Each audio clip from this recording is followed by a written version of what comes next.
Mimicry താരവും കൊല്ലസുധിയുടെ സുഹൃത്തുമായ Thajudheen പത്തനംതിട്ടയ്ക്കെതിരെ തുറന്നടിച്ച് Renusudhi. Insurance അടക്കമുള്ള വിഷയങ്ങളിൽ അഭിപ്രായം പറയാൻ ഇയാൾ ആരാണെന്ന് രേണുസുധി ചോദിക്കുന്നു.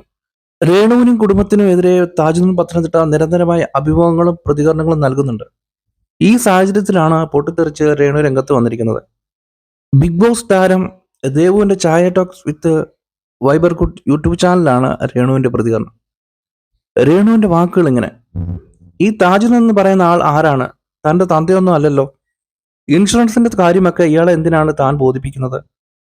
ഇൻഷുറൻസ് ക്ലെയിം കിട്ടിയെന്ന് പറയുന്നു. എവിടെ കിട്ടിയെന്നാണ് ഈ പറയുന്നത്? താനാണോ എനിക്ക് തന്നത്? എന്ത് വേദനയോടെ ആയിരിക്കും തങ്ങൾ ആ ഇൻഷുറൻസ് തുക വാങ്ങുന്നത് എന്നൊന്ന് ഓർത്തു നോക്കൂ. സുധിച്ചേട്ടന്റെ ജീവൻ ബലി കൊടുത്ത പൈസയായിരിക്കും അത്. തനിക്ക് ഒറ്റയ്ക്ക് പൂഴ്ത്തി വെച്ച് തിന്നാനുള്ളതല്ല, ഉള്ള കാര്യമാണ് പറയുന്നത്. ഇൻഷുറൻസ് തുകയിൽ സുധിച്ചേട്ടന്റെ അമ്മയ്ക്ക് ഒരു ഭാഗമുണ്ട്. മൂത്ത മകനായ കിച്ചുവിനും ഇളയ കുഞ്ഞിനും ഉണ്ട്. ഇളയ കുഞ്ഞ് മൈനറായാണ് ഇപ്പോൾ. പ്രായപൂർത്തിയാകുന്നത് വരെ ഫിക്സഡ് ഡെപ്പോസിറ്റ് ആയിട്ടാണ് തുക കിട്ടുക എന്നാണ് അറിഞ്ഞത്. പിന്നെയുള്ള ഭാഗം സുധിച്ചേട്ടന് നിയമപരമായി വിവാഹം കഴിച്ച തനിക്കാണ്.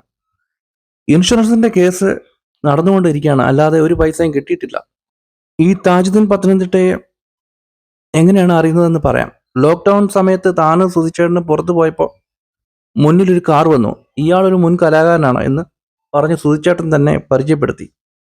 ഇയാൾ പറഞ്ഞു, മോളെ, നീ സുധിക്ക് നല്ലൊരു ജീവിതം കൊടുക്കണം, നീ മിടുക്കിയാണ്, സുധിയുടെ ലൈഫ് പ്രശ്നങ്ങളുമായിട്ടിരിക്കുകയാണ് എന്നൊക്കെ. ലോക്ക്ഡൗൺ സമയത്ത് സാമ്പത്തിക ബുദ്ധിമുട്ടുകൾ ഉണ്ടായിരുന്നു. അന്ന് ഇയാളുടെ അടുത്ത് സുധിച്ചേട്ടൻ സംസാരിച്ചിരുന്നു. തങ്ങളെ കുറെ സപ്പോർട്ട് ചെയ്തു എന്നൊക്കെ പറയുന്നു. താൻ എന്തായാലും ഒന്നും ചോദിച്ചിട്ടില്ല. സുധിച്ചേട്ടൻ മരിച്ചതിന് ശേഷം അനുസ്മരണത്തിന് ഇയാളും കുറെ ആളുകളും കൂടി വന്നു. തൻ്റെ അമ്മയുടെ കുറെ വീഡിയോകളെല്ലാം എടുത്ത് ഇയാളുടെ യൂട്യൂബ് ചാനൽ ഇട്ടു. KHDCയിലെ ആളുകൾ പറയുന്നത് അവർക്ക് അതിനുള്ള അവകാശം ഉള്ളത് കൊണ്ടാണ് ഇയാൾ എന്തിനാണ് തന്നെയും മരിച്ചുപോയ സുധിച്ചേട്ടനെയും മൂത്ത മകനെയും കുറിച്ച് പറയുന്നത്. എന്ത് അവകാശമാണ് ഇയാൾക്കുള്ളത്? ഇയാൾ കള്ളം പറഞ്ഞാണ് ജോലി കയറുക എന്നാണ് ഒരാൾ തന്നെ വിളിച്ച് പറഞ്ഞത്. തന്നെക്കുറിച്ച് അനാവശ്യം പറഞ്ഞത് കൊണ്ടാണ് ഇത് വെളിപ്പെടുത്തുന്നത്. വിശദാംശങ്ങൾ അറിയില്ല. തന്നെ നിരന്തരം ഉപദ്രവിക്കുകയാണ്. തന്നെ ഇടയ്ക്ക് വിളിച്ച് എതിർക്കുന്നവർക്കെതിരെ കേസ് കൊടുക്കണം, നമുക്ക് കമ്മീഷനിലൊക്കെ ആളുണ്ട് എന്നൊക്കെ പറയും. എന്നിട്ട് ഇപ്പോൾ ഈ താജിന് എന്താണ് ചെയ്യുന്നത്? എന്ത് സഹായം തങ്ങൾക്ക് ചെയ്തതെന്നാണ് പറയുന്നത്? മരണ സർട്ടിഫിക്കറ്റിന്റെ കാര്യമാണെങ്കിൽ അത് അയാളുടെ ജോലിയാണ്. ഇയാൾ കിച്ചുവിന് ഒരു അഭിമുഖത്തിനിടെ ഫോണിൽ വിളിച്ച് എന്ത് മര്യാദയ്ക്കാണ് സംസാരിക്കുന്നത്? അപ്പോൾ തന്നോട് പറഞ്ഞതൊക്കെയോ? സുധിച്ചേട്ടന്റെ കൂട്ടുകാർ വരെ തന്നെ വിളിച്ച് പറയുന്നു രേണുസുധിയെക്കുറിച്ചും മകനെക്കുറിച്ചുമാണ് താജുദ്ദീൻ ഇങ്ങനെയൊക്കെ പറയുന്നത്, പ്രതികരിക്കണമെന്ന്. നീ എന്ത് തെറ്റ് ചെയ്തിട്ടാണോ എന്ന് ചോദിക്കുന്നു. ഡിസംബറിലാണ് ഇയാൾ അവസാനമായി തന്നെ വിളിക്കുന്നത്.